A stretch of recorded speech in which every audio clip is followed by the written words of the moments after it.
Hello friends, आज हम लोग क्लास 9th गणित का एक नया चैप्टर शुरू करने जा रहे हैं जिसका नाम है यूक्लिड की ज्यामिति का परिचय।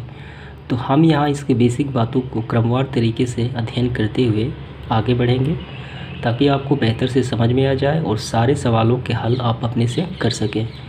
और जो टॉपिक या जो लाइन आपको समझ में नहीं आता है आप कमेंट कर सकते हैं, और साथ ही साथ आप अपने पास कॉपी और कलम आप अपने पास साथ में रखना है। आपको जो बेसिक बातें हैं उसको नोट करते हुए आगे बढ़ना है। तो चलिए शुरू करते हैं यूक्लिड की ज्यामिति का परिचय। तो हम लोग यहाँ इन 5 बिंदुओं पर अध्ययन करने वाले हैं। तो पहला है ज्यामिति का परिचय, दूसरा है यूक्लिड की परिभाषाएं, तीसरा है यूक्लिड की अवधारणाएं, चौथा है यूक्लिड की अभिगृहित और पांचवा है प्रमेय। तो सबसे पहले ज्यामिति परिचय यानी ज्यामिति किसे कहा जाता है। ज्यामिति जो शब्द है, ज्यामिति का परिचय। ज्यामिति शब्द यूनानी भाषा के शब्दों जियो प्लस मैट्रिन, ये इंग्लिश शब्द है ये वाला, से मिलकर बना है। और जिसमें जियो का क्या मतलब है, यानी फर्स्ट वाला जियो का मतलब होता है पृथ्वी, प्लस और मैट्रिन का मतलब होता है मापना। तो ऐसा प्रतीत होता है कि इतिहास में यानी बीते समय में ज्यामिति शब्द का विकास पृथ्वी के मापने के क्रम में हुआ होगा। तो आपको याद हो गया होगा कि ज्यामिति जो है वो शब्द किसे कहा जाता है। तो ज्यामिति शब्द यूनान भाषा के शब्द से मिलकर बना है, और जिसमें जियो का मतलब होता है पृथ्वी और मैट्रिन का मतलब होता है मापना। तो ये काफ़ी सिंपल और आसान है। इसके बाद हम देखेंगे इसमें से कुछ बेसिक बातें भी हैं ज्यामिति से। तो चलिए, इसके बाद है थेल्स, यानी हम थेल्स के बारे में जानेंगे। यानी ज्यामिति परिचय के अंतर्गत हमने अभी जाना ज्यामिति परिभाषा, और इसमें कुछ गणितज्ञ भी हैं। तो पहला है थेल्स। यह यूनान के गणितज्ञ थे और इन्होंने बताया कि वृत्त का व्यास वृत्त को समद्विभाजित करता है। समद्विभाजित का क्या मतलब है, अर्थात 2 भागों में बांटता है। तो ये रहा एक वृत्त और ये हो गया व्यास, यानी वृत्त की सबसे बड़ी जीवा जो केंद्र से होकर जाती है इसे कहा जाता है वृत्त का व्यास। तो इन्होंने बताया है कि वृत्त का व्यास जो है वृत्त को समद्विभाजित करता है, यानी 2 भागों में बांटता है। ये हो गया पहला भाग और ये हो गया दूसरा भाग। तो आप समझ गए होंगे थेल्स ने क्या दिया था कि वृत्त का व्यास वृत्त को 2 भागों में समद्विभाजित करता है। इसके बाद हम देखते हैं दूसरे जो गणितज्ञ थे उनका नाम था पाइथागोरस। तो यह थेल्स के शिष्य थे। ये जो थेल्स थे इनके शिष्य कौन थे, पाइथागोरस। और इन्होंने अपना प्रसिद्ध प्रमेय दिया था जिसका नाम है पाइथागोरस प्रमेय, जिसे आप पिछली कक्षाओं में भी पढ़ते आ रहे हैं। तो ये पाइथागोरस प्रमेय होता है, ये काफ़ी फेमस है। कर्ण स्क्वायर बराबर लंब स्क्वायर प्लस आधार स्क्वायर। तो ये आपको नोट कर लेना है। तो चलिए बढ़ते हैं हम इसके अगले बिंदु पे। तो इसके बाद हम यूक्लिड के बारे में जान लेते हैं। तो इनके नाम से भी आपका पाठ का नाम है यूक्लिड की ज्यामिति का परिचय। तो यूक्लिड ये मिस्र के एक गणित शिक्षक थे, यानी मिस्र जो एक देश है वहाँ के एक गणित के शिक्षक थे। और इन्होंने अपनी प्रसिद्ध पुस्तक एलिमेंट्स का मतलब होता है तत्व, यानी इस पुस्तक का नाम है एलिमेंट्स, जारी किया था। और जिनमें उनमें कुछ मूलभूत परिभाषाएं, अभिगृहित और अवधारणाओं को बताया था। यानी ये कहाँ के थे, ये मिस्र के शिक्षक थे और उन्होंने एक पुस्तक जारी किया था जिनमें उन्होंने मूलभूत यानी गणित के कुछ मूलभूत परिभाषाएं, अभिगृहित और अवधारणाओं को बताया था। तो इन्हीं मूलभूत परिभाषाएं, अभिगृहित और अवधारणाओं को हम लोग आगे पढ़ने वाले हैं। तो चलिए देखते हैं। इसके बाद जो अगला जो बिंदु है वो पढ़ना है यूक्लिड की परिभाषाएँ, और इसके अंतर्गत जो परिभाषाएँ पढ़नी है वो पहला है बिंदु यानी पॉइंट्स। तो हम इसको, पॉइंट्स का मतलब होता है बिंदु है, तो यहाँ हम इसको बिंदु पढ़ेंगे यानी पॉइंट्स। तो इसकी परिभाषा क्या है, एक बिंदु जिसका कोई भाग नहीं होता, ना लंबाई ना चौड़ाई और ना मोटाई, या समतल में एक स्थिति को बताने के लिए एक सूक्ष्म चिन्ह मात्र है। तो बिंदु की परिभाषा क्या है, इसमें कोई ना लंबाई होती है, ना चौड़ाई होती है, ना ऊंचाई या ना मोटाई होती है। यह क्या होता है, तो यह एक समतल है और इस समतल में किसी स्थिति को बताने में हम बिंदु का प्रयोग करते हैं। ठीक है, तो इसकी परिभाषा काफ़ी सिंपल और आसान है, तो आप इसको नोट कर लें। इसके बाद है दूसरा जो परिभाषा है रेखा, यानी रेखा किसे कहा जाता है, लाइन। तो रेखा की परिभाषा कुछ इस प्रकार है, चौड़ाई रहित लंबाई रेखा कहलाती है। तो ये जो लंबाई है इसमें ऐसे तो चौड़ाई तो नहीं है, चौड़ाई रहित लंबाई क्या कहलाती है, रेखा कहलाती है। तथा एक रेखा के सिरे बिंदु होते हैं, यानी जो सिरे हैं यहाँ पे और यहाँ पे क्या होते हैं, बिंदु होते हैं। ठीक, तो ये काफ़ी सिंपल और आसान है, आपको याद हो गए होंगे। तो इसके बाद हम देखते हैं तीसरा जो पॉइंट है, पृष्ठ समतल किसे कहा जाता है, यानी प्लेन सरफेस। तो पृष्ठ वह है जिसमें लंबाई और चौड़ाई होती है। पृष्ठ में क्या होती है, लंबाई और चौड़ाई। तो ये एक पृष्ठ है, तो ये हो गई लंबाई और ये हो गई चौड़ाई और ये हो गई लंबाई। तो यूक्लिड की परिभाषाएं में 3 आती हैं, पहला है बिंदु, दूसरा है रेखा और तीसरा है पृष्ठ समतल। अब इसके बाद हम देखेंगे यूक्लिड की अवधारणाएं जो काफ़ी महत्वपूर्ण है। तो चलिए देखते हैं यूक्लिड की अवधारणाएं। तो यहाँ पे आपको लिख लेना है कि यूक्लिड ने कितनी अवधारणाएं दी, 5। यहाँ पे आपको लिख लेना है कि यूक्लिड ने 5 अवधारणाएं दी थी, यानी यूक्लिड की अवधारणाएं कितनी होती हैं, 5। तो यहाँ अवधारणा का मतलब होता है कि उन्होंने गणित में कुछ खोज किया था और जिसे अवधारणा का नाम दिया गया है। तो यूक्लिड की जो पहला अवधारणा है इस प्रकार है, एक बिंदु से एक अन्य बिंदु तक एक सीधी रेखा खींची जा सकती है। तो ये एक बिंदु हो गया, एक अन्य बिंदु हम यहाँ ले लेते हैं। ठीक, तो इस बिंदु दोनों, तो यहाँ से देख सकते हैं आप, एक बिंदु से यानी इस बिंदु से एक अन्य बिंदु तक, इस बिंदु तक एक सीधी रेखा खींची जा सकती है। तो इस प्रकार एक सीधी रेखा खींची जा सकती है। तो ये इनका पहला अवधारणा है जो बहुत ही सिंपल और आसान है, यानी एक बिंदु से दूसरे बिंदु तक एक सीधी रेखा खींची जा सकती है। तो आपको याद हो गया होगा। इसके बाद हम देखते हैं यूक्लिड की दूसरा अवधारणा। चलिए देखते हैं। तो दूसरा अवधारणा इस प्रकार है, एक शांत रेखा को अनिश्चित रूप से बढ़ाया जा सकता है। तो शांत का रेखा मतलब क्या होता है, सीधी रेखा। सीधी रेखा यानी एक रेखाखंड, जो आजकल कहा जाता है रेखाखंड। तो इसको हम समझ लेते हैं। तो ये हो गया एक शांत रेखा। ठीक, तो इसको क्या है, अनिश्चित रूप से बढ़ाया जा सकता। क्या इसको बढ़ाया जा सकता है, हाँ बढ़ाया जा सकता है। इस प्रकार इस साइड से भी हम इसको अनिश्चित रूप से बढ़ा सकते हैं और इस साइड से भी हम इसको अनिश्चित रूप से बढ़ा सकते हैं। तो ये इनका दूसरा अवधारणा था। तो ये काफ़ी सिंपल और आसान है कि एक रेखा को अनिश्चित रूप से बढ़ाया जा सकता है, यानी पहले छोर से और दूसरे छोर से। अब इसके बाद देखते हैं यूक्लिड की तीसरा अवधारणा। तो तीसरा अवधारणा इस प्रकार है, किसी को भी केंद्र मानकर और किसी त्रिज्या से एक वृत्त खींचा जा सकता है। तो इस अवधारणा को हम फिर से पढ़ लेते हैं।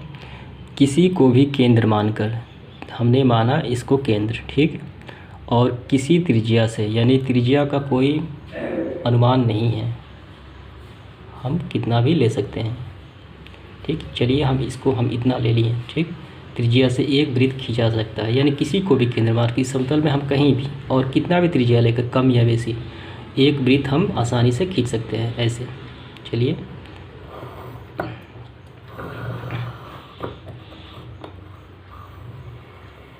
हमने इस प्रकार एक वृत्त खींच लिया, यानी हमने इसको केंद्र माना और कितना भी त्रिज्या लेकर एक वृत्त आसानी से खींचा जा सकता है। तो चलिए एक और समझ लेते हैं। तो किसी को भी केंद्र मानकर, यहाँ पे हमने माना यहाँ पे इसको केंद्र और हमने त्रिज्या ले लिया इतना, और किसी भी त्रिज्या से, छोटी या बड़ी, तो हमने इस त्रिज्या से एक वृत्त ऐसे खींच लिया। इस प्रकार, कुछ इस प्रकार हमने इसे वृत्त खींच लिया। तो ये इनकी तीसरी अवधारणा है कि किसी भी को भी केंद्र मानकर और कितनी भी त्रिज्या लेकर एक वृत्त खींचा जा सकता है। तो ये आप समझ गए होंगे। इसके बाद हम देखेंगे इनका चौथा अभिधारणा। तो ये रहा चौथा अभिधारणा, इसमें क्या है कि सभी समकोण एक दूसरे के बराबर होते हैं। तो ये तो बात सही है। तो हम यहाँ समकोण बना लेते हैं, समकोण त्रिभुज। तो ऐसे बनता है समकोण, ठीक है। तो ये हो गया एक समकोण। तो ये ऐसा यहाँ पे 90 और यहाँ पे भी बन गया समकोण। कुछ इस तरीके से हम बना लेते हैं। यहाँ पे भी समकोण। तो इस समकोण और इस समकोण में क्या अंतर है? दोनों तो सेम ही हैं, यहाँ पे 90 और यहाँ पे 90। तो ये कुछ इस प्रकार है, सभी समकोण एक दूसरे के बराबर होते हैं। तो ये समकोण कुछ इस प्रकार हैं। तो यहाँ 90 डिग्री, यहाँ 90 डिग्री, यहाँ 90 डिग्री और यहाँ 90 डिग्री। सबका जो अलग अलग आकृति में है, लेकिन सभी क्या है, एक दूसरे के बराबर हैं, ठीक। तो इस लाइन का यही मतलब होता है कि सभी समकोण एक दूसरे के बराबर हैं। यानी हम इसको ड्रा अलग अलग तरीक़ों से कर सकते हैं, लेकिन जो समकोण बनता है वो 90 ही बनता है। तो यहाँ है, यदि एक सीधी रेखा को दो सीधी रेखाओं पर गिरकर अपने ही ओर दो अंतःकोण इस प्रकार बनाए कि इन दोनों कोणों का योग मिलकर दो समकोण से कम हो, तो वे सीधी रेखाएं अनिश्चित रूप से बढ़ाने जाने पर उसी ओर मिलती हैं जिस ओर यह योग दो समकोण से कम होता है। तो ये क्या चीज़ कहा गया है, इसको हम अच्छी तरीके से समझ लेते हैं। चलिए, तो आपको काफ़ी ध्यान से समझना है ये। तो यहाँ पे कहा गया है, यदि एक सीधी रेखा को, तो हम ऐसे एक सीधी रेखा बना लेते हैं, एक सीधी रेखा, ठीक है। एक सीधी रेखा बन गई। दो सीधी रेखाओं पे गिरकर, ये एक सीधी रेखा दो सीधी रेखाओं पे गिरकर, तो ऐसे हम बना लेते हैं। यहाँ पे एक हो गई और एक हो गई दूसरा, यहाँ पे कुछ ऐसे हम बना लेते हैं।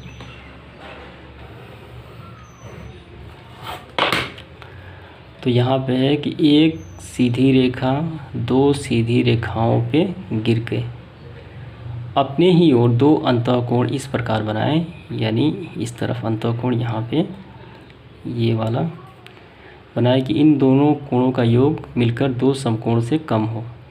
यानी दोनों का योग कितना हो, दो समकोण, यानी 180 से कम हो। यानी इसको हमें 90 नहीं करना है, ये तो 90 है ही नहीं क्योंकि ये थोड़ा सा तिरछा है, ठीक। तो कम हो, तो ये सीधी रेखाएं अनिश्चित रूप से बढ़ाने जाने पर, यानी ये इस दोनों रेखाओं को जब हम बढ़ाएं इस प्रकार, ठीक, इस प्रकार जब हम इन दोनों रेखाओं को यहाँ से बढ़ाएं तो बढ़ाए जाने पर उसी ओर मिलती हैं जिस ओर यह योग दो समकोण से कम होता है। यानी इसी ओर मिलती हैं, इस तरफ नहीं मिलेंगी, क्योंकि ये जो समकोण किस तरफ बना है, तो इस तरफ बना है। तो यहाँ पे कहा गया है कि अनिश्चित रूप से बढ़ाए जाने पर, यानी इनको बढ़ाए जाने पर उसी ओर मिलती हैं, यानी इसी ओर मिलती है जिस ओर यह योग दो समकोण से कम हो। यानी इन दो समकोण से कम किस तरफ है, इस तरफ है कि इस तरफ है, यानी इस तरफ है। तो इसी तरफ यहाँ पे एक दूसरे पे किसी बिंदु पे, यानी यहाँ पे मिल जाएंगी, ठीक। तो इस पूरे का मतलब यही था। तो आप सोच रहे हो कि ये थोड़ा सा तिरछा क्यों है। तो यहाँ पे कहा गया है कि दो समकोण का योग से कम हो, दो समकोण से योग से कम हो। अगर हम इसको थोड़ा सा ऐसे तिरछा नहीं बनाते, सीधा बना लेते हैं, जैसे कि ऐसे बना लेते हैं,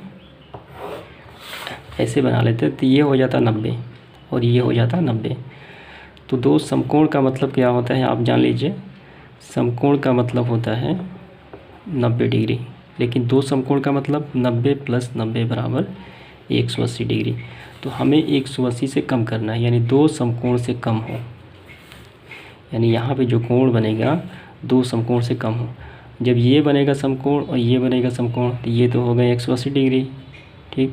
तो ये कहाँ मिलेंगी, ये आपस में कहीं नहीं मिल पाएंगी, ना इस तरफ ना इस तरफ। तो इसीलिए यहाँ पे थोड़ा सा झुका दिया गया है, यानी कि ये हो गए ये 90 से कम, यानी ये हो गया होगा 80 या ये भी 80, थोड़ा सा कम हो गया होगा। किस लिए, क्योंकि ये आपस में मिल सके और इसी तरफ जिस तरफ ये दोनों कोण बने हैं। तो तो इस पूरे बात का मतलब यही है। तो आप फिर से समझ लीजिए, काफ़ी इम्पोर्टेंट है ये। यदि एक सीधी रेखा को दो सीधी रेखाओं पर गिरकर, इन दो सीधी रेखाओं पर गिरकर अपने ही ओर दो अंतःकोण इस प्रकार बनाएं, यानी ये दोनों अंतःकोण इस प्रकार बनाएं, इन दोनों कोणों का योग दो समकोण से कम हो, यानी इसका और इसका, ये 80 हो या ये भी 80 हो, कितना हो गए 160। तो वे सीधी रेखाएं, तो ये सीधी रेखाएं अनिश्चित रूप से बढ़ाए जाने पर उसी ओर मिलती है। किस तरफ मिलती है? इसी तरफ मिलती है जहाँ इन दोनों का योग समकोण होता है, यानी दोनों का योग समकोण से कम होता है, यानी इसी तरफ मिलती है। इस तरफ तो नहीं मिल पाएंगी, इस तरफ नहीं, इस तरफ अनंत की ओर बढ़ जाएंगे, लेकिन इस तरफ मिल जाएंगे। तो उम्मीद करता हूँ आपको समझ में आ गया होगा ये। तो ये थी यूक्लिड की 5 अवधारणाएँ। तो इसके बाद हम देखेंगे अवगृहित के बारे में, जो अगला नंबर होगा।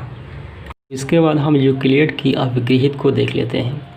तो यहाँ पहला है, वे वस्तुएं जो एक ही वस्तु के बराबर है एक दूसरे के बराबर होंगी।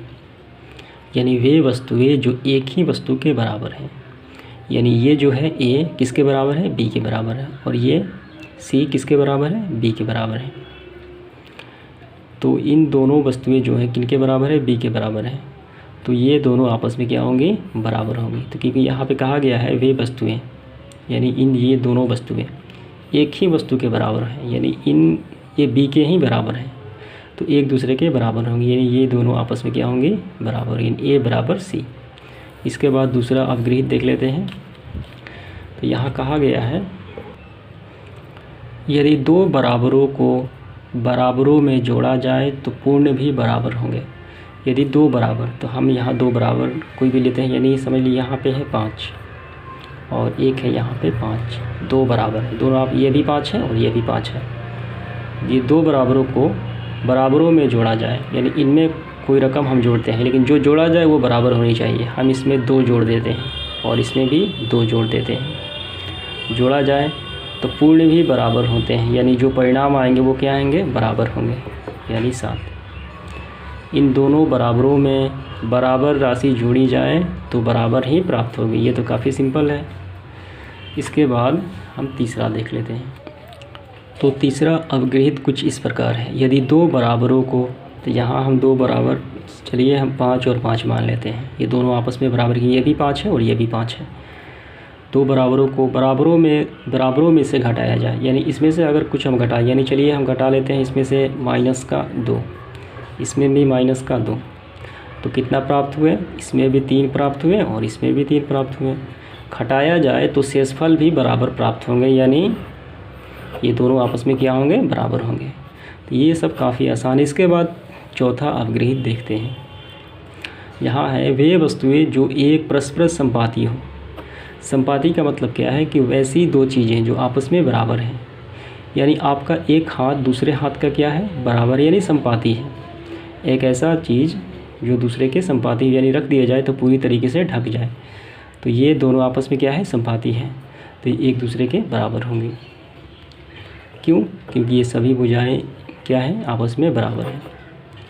तो ये था चौथा अवगृहित। इसके बाद है पांचवा अविगृहित, ये नंबर है 5वां। पूर्ण जो है अपने भाग से बड़ा होता है। पूर्ण का मतलब होता है बड़ा, यानी पूरा। तो ये समझिए कि ये क्या है? एक वृत्त है। पूर्ण अपने भाग से बड़ा होता है। अगर इस वृत्त को हम काट दें यहाँ से, जैसे में कि हम यहाँ से काट देते हैं ये भाग, और इस कटे हुए भाग को हम यहाँ पे रख देते हैं, तो आप बताइए पूर्ण जो है, यानी ये वृत्त जो है, इससे बड़ा है कि नहीं? ये तो बड़ा है। पूर्ण अपने भाग से बड़ा होता है। ये हो गया पूर्ण, और ये हो गया इसका कटा हुआ आधा भाग, यानी ये हो गया ऐसे आधा भाग। तो इस आधे भाग से ये अभी भी पूर्ण जो है क्या है? बड़ा है। ये 5वां अवगृहित था। इसके बाद हम देखेंगे इसका छठा अवगृहित। तो छठा अवगृहित इस प्रकार है, एक ही वस्तुओं के दुगने, यानी एक ही वस्तुओं के दुगने परस्पर बराबर होते हैं। तो ये जो है b का दुगना कौन सा है, 2a है, और b का दुगना कौन सा है, 2c है। तो इन दोनों का दुगना कौन सी राशि है, ये b ही न है, यानी इन दोनों का दुगना जो है वे b जो है, b इसका भी दुगना है, यानी b का दुगना ये भी है और b का दुगना ये भी है, यानी दोनों आपस में क्या होंगे, बराबर होंगे, यानी a बराबर c। इसके बाद 7वां, एक ही वस्तु के आधे परस्पर बराबर होते हैं, यानी b का आधा कौन सा है, a 1/2, और b का आधा कौन सा है, c। दोनों जो हैं वो b के आधे हैं, तो इसका मतलब a और c क्या होंगे, आपस में बराबर होंगे। तो ये थे यूक्लिड के अवगृहित, मैंने आपको बता दिए यूक्लिड के अवगृहित जो टोटल 7 थे। इसके बाद जो है अगला बिंदु हमारा लास्ट होगा बट नॉट लिस्ट, प्रमेय 5.1। यहाँ प्रमेय है दो भिन्न रेखाओं में एक से अधिक बिंदु उभयनिष्ठ नहीं हो सकते हैं, ये हमें प्रूफ करना है। तो इस वीडियो में संभव नहीं हो पाएगा क्योंकि ये प्रूफ करना थोड़ा सा लंबा है, हम इसको अगले वीडियो में देख लेंगे, ठीक। या वैसे भी आप अपने टेक्स्ट बुक में देख सकते हैं, ये काफ़ी सिंपल और आसान भी है, तो मैं इसको अगली वीडियो में आपको बता दूंगा। तो आज के वीडियो में हम लोगों ने पढ़ा अभी यूक्लिड के जो ज्यामिति परिचय, उसकी अवधारणाएँ और अवगृहित और अन्य बिंदुओं के बारे में। तो आज के लिए इतना ही, धन्यवाद।